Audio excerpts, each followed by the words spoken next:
비질적이고 심리적인 취약한 것들이 이제 어떤 사춘기의 발현에 대해서 촉발 사건이 일어나서 불면이나 수면 박탈, 불안정한 충동성, 격동 기분, 그러니까 조울증으로 쓰는 건데요. 저의 건데 뭐 이제 불안하고 잠이 안 오고 예민해지고 그러다 보니까 남을 의식하게 되고 이런 과정들이 저도 있었거든요. 그러다 보니까 이제 감정이나 생각들이 이제 망상과 환청으로 이렇게 발전이 됐었어요. 그래서 이제 현실감을 잃어가는 게 정신질환인 거 아시죠? 처음에는 이제 멀쩡하게 지내다가 잠이 안 오면서 이게 불안감을 느끼고 남들을 의식하게 되면서 그것이 잘 극복되지 않을 때 남들이 나를 욕을 한다, 나를 비난한다, 화살이 돌아오면서 점점 피해의식을 갖게 되는 거죠. 그러니까 공포의 감정이 휩쓸리는데 한편으로는 내가 뭔가 특별한 사람이기 때문에 내가 그런 두려움을 느낀다.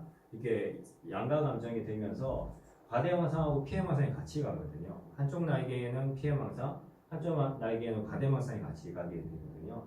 저도 이제 그런 감정을 경험하면서 기분의 업다운을 경험했었던 것 같아요. 그래서 현실감을 점점 약해져 갔고 망상이라는 경험을 하게 됐습니다. 그래서 망상이라는 것은 어떻게 보면 거북이가 자기 그 껍질 안으로 들어가서 숨는 거와 마찬가지거든요. 그러니까 고립됐던 어떤 외부로부터의 자극에서 상처와 아픔을 경험하고 자신의 그런 것들을 보호하려고 자기의 어떤 세계에 몰입하는 게 망상이거든요. 그러니까 어떻게 보면 자기를 보호하는 어떤 장치라고 볼 수 있어요.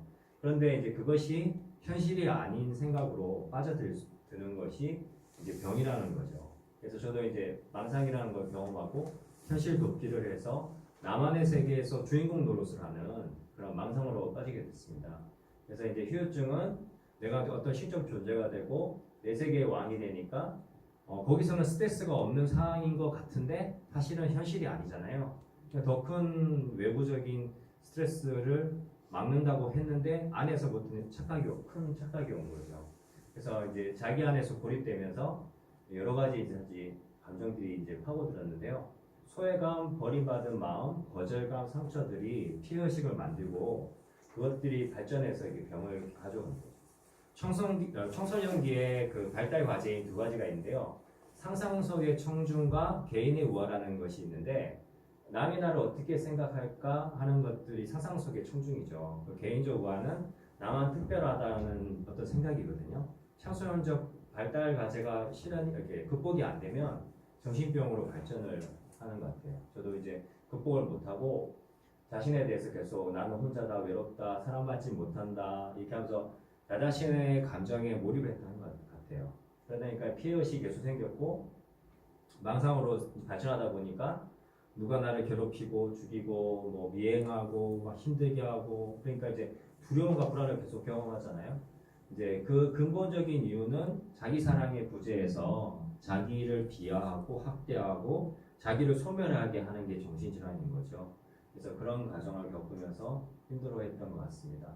그리고 이제 망상의 끝은 이제 달콤하게 찾아와서 자기를 이렇게 유혹하고 하지만 자신이 만들어 놓은 보호 장치인데 그게 나중에 과대망상으로 가면서 현실감을 이탈하고 자기 이제 소외감과 열등감의 반동으로 그것이 이제 치고 올라가서 그 나르시즘의 절정이 그 과대망상이라는 거죠.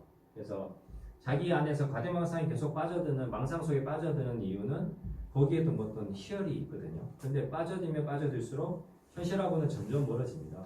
그래서 그런 부분들을 경험하게 되고요. 네. 망상의 후유증.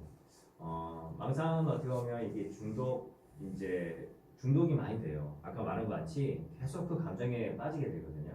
그래서 알코올 중독이나 도박 중독 같이 계속 그 습관화돼서 거기에 마음이 적게 만드는 그런 게 있더라고요. 그래서 재발을 자주 하는 이유가 조현증 같은 경우에도 환청망상이 주 증상이잖아요. 망상도 그 안에서 고통스러운 걸 피하려고 했지만 사실 그 마음속에 고통이 남아있는 거거든요. 그러니까 어떻게 보면 계속 중독이 돼요. 그리고 더 안으로 숨어려 하다 보니까 나중에는 이제 자기를 찌르는 어떤 가시가 되는 거죠. 그래서 환청 같은 소리도 막 들리고 하는데 환청도 어떻게 보면 저도 이제 환청을 그때 당시로 들었는데 뭐 이런 뭐 너는 신의 아들이다 하면서 뭐 이렇게 메시지가 오고 지시하고 명령하는 그런 환청들이 있었어요. 그래서 이제 보통 많은 부분 환청은 지시 명령을 하거든요. 그다음에 이제 환청이 보이다가 환시도 보여요. 막 이렇게 허브에 떠다니는 것도 보이고, 그다음에 뭐 오감을 다 자극하는 이제 그런 환각이 오는데 그런 경험을 하면 할수록 현실하고 점점 멀어지죠. 그리고 두려움이 찾아오고 벌써 그런 시도 되면 입원 치료를 받고 약물 치료를 받아야 되는 수준인데 저는 이제 초기에 이제 발병했을 때는 대처를 할 줄 몰라가지고 그냥 방치를 해뒀던 것 같아요. 그래서 부모님도 나중에 그걸 알게 됐고, 그래서 이제 이런 거는 이제 약물 치료와 그리고 그것들을 대처하는 방법들이 적극적으로 이루어져야 된다고 생각해요. 그래야지 당사자도 덜 고통스럽고 가족들도 그걸로 인해서 덜 시달리게 되는 거죠. 그래서 이제 극도의 이제 환희와 공포가 찾아왔고 거의 천국과 지옥을 넘나드는 조울증도 그렇고 조현증도 그렇고 양성 증상, 음성 증상 이렇게 천국을 넘나드는 그런 경험을 하게 돼요. 그래서 에너지 뇌에서는 도파민이 엄청 올라가죠. 그러니까 쾌락 물질인데 그런 걸 주면서 이 조절이 안 되니까 감정 조절이 안 되니까 그냥 엄청난 그런 불안과 두려움을 동반합니다. 그래서 본인도 엄청 고통스러워요. 근데 순간 착각을 하면서 그 즐거움을 느끼는 것 같지만 괴로움이 계속 남죠. 예. 그리고 이제 제가 이제 이런 과정들을 겪으면서 나중에 병원 입원을 2년을 했어요. 2년간의 병원 입원했고 세 차례 입퇴원을 반복했습니다. 그리고 나서 22살 겨울에 23살 봄에 이제 퇴원했는데 폐쇄병동을 6대 퇴원하고 이제 나와가지고 찻집을 이제 그 국립정신건강센터 지금 바뀌었죠. 거기에서 이제 찻집을 하게 되더라고요. 그래서 찻집을 재활 과정에서